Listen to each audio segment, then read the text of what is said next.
multilateral system. Concurrent with achieving equitable geographical representation in the UN, we must also address the question of gender parity. Yesterday, we marked the 20th anniversary of the adoption of the Durban Declaration and Program of Action at the World Conference Against Racism that was held in South Africa. This remains the international community's blueprint for action to fight racism and other forms of intolerance. We are bound by a common responsibility to fight both the legacy of past racism and the manifestation of racism in the present. Racism, like sexism, like xenophobia, like homophobia, demeans all of us. It undermines our humanity and stifles our efforts to build a world that is rooted in tolerance, in respect, and in human rights. We must use this anniversary to renew our commitment to combating racism, racial discrimination, xenophobia, and related intolerances wherever they are found.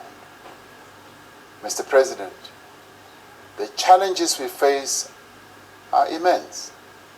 We have to drive the global economic recovery. We have to implement the 2030 Agenda for Sustainable Development. We have to advance gender equality and the empowerment of women. We have to address climate change, maintain peace and security, and protect society's most marginalized. Above all, we must close the wounds of poverty, inequality, and underdevelopment that are preventing societies from realizing their full potential. This can only be done within the framework of a revitalized and reformed multilateral system with a strong and capable United Nations at its center. At this defining moment, this General Assembly of the nations of the world is once again called upon to inspire, to guide, and to lead. The United Nations stands as a beacon of hope for all who dream of a better world. Let us together, with the United Nations as our instrument, write a new history for humankind, one of equality, freedom, fundamental rights, and shared prosperity for all, leaving no one behind. I thank you.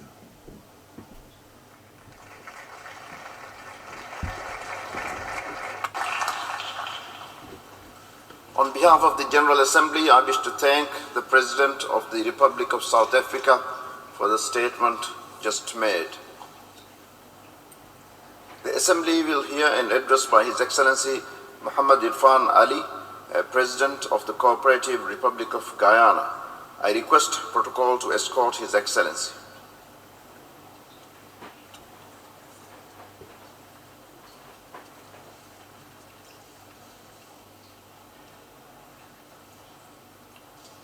On behalf of the General Assembly, I have the honor to welcome to the United Nations His Excellency Muhammad Irfan Ali, President of the Cooperative Republic of Guyana, and to invite him to address the Assembly. Mr. President, I congratulate you on your election as President of the 76th session of the General Assembly of the United Nations. Your election is a special honor for the Maldives and for all small island developing and outlying coastal states.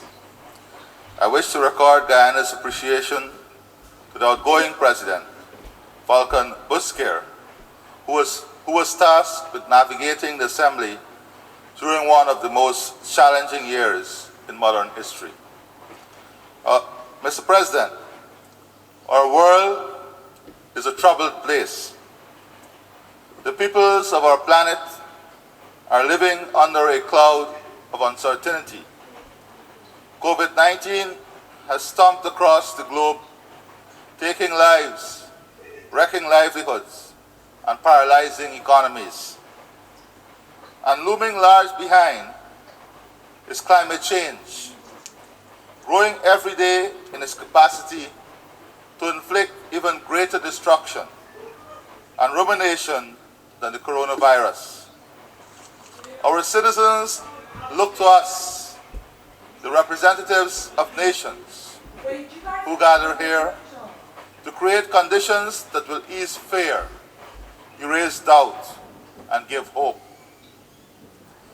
Yet, what they see are not nations united. They see nations divided. Secretary General Antonio Guterres described our situation well when he said, and I quote, "The pandemic has demonstrated our collective failure to come together and make joint decisions for the common good, even in the face of immediate, life-threatening global emergency," end of quote. The pandemic has exposed the shortcomings of our international system. It has revealed that the system continues to be undergirded by nationalism and which remains the prevailing force. After all these 76 years since the founding of the United Nations, it is not the collective well-being of our one planet and our one humanity which motivates us. It is selfish national interest that drives us. And in pursuit of that selfish nationalism, we overlook the truth of our shared cohabitation on one planet, one earth, and we ignore the reality that what affects one affects all. If nothing in the generations of civilization has taught us that nation-states are not an island unto themselves, but are each part of the main, then the experience of the last 2 years should be a salutary lesson. The world will not progress without greed, without war, and without freedom, unless we, the leaders of nations, big and small, recall with commitment the values set forth in the Charter of the United Nations and resolve to be faithful to them. Mr. President, the pandemic has wrecked Agenda 2030 for Sustainable Development that the members of this organization adopted in 2015. Development gains have been reversed, poverty has expanded, and inequality has widened.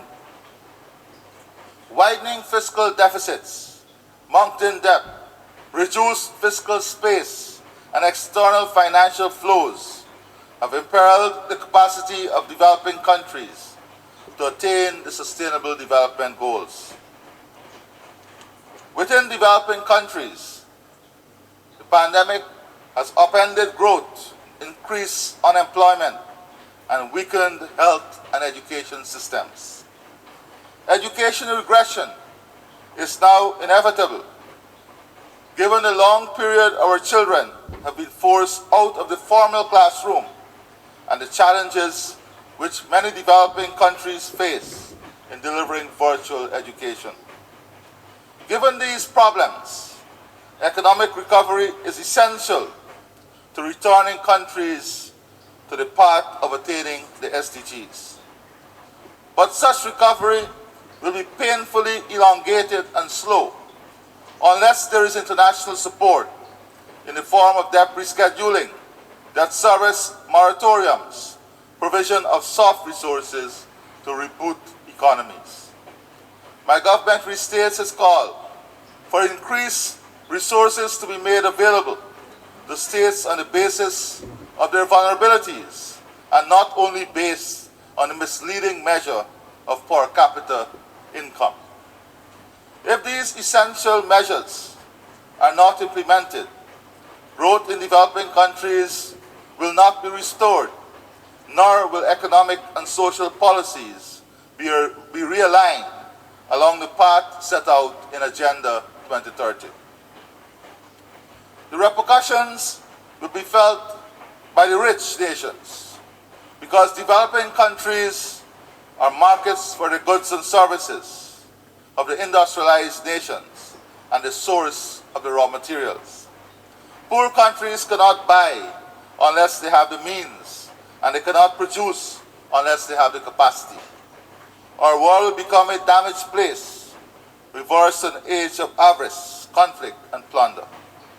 Surely, such a world that now looms on the horizon is one that all leaders should work to avert, and instead focus their attention on advancing the progress of our one humanity in cooperation and mutual benefit. Surely, that is the world we all want. Mr. President, while poor and vulnerable countries will suffer longer and more intensely from the impact of the COVID-19 pandemic, rich countries have not been spared. Those who, at the advent of the pandemic, concentrated on making themselves secure, now understand they will not be safe until we are all safe, because the virus knows not and cares not about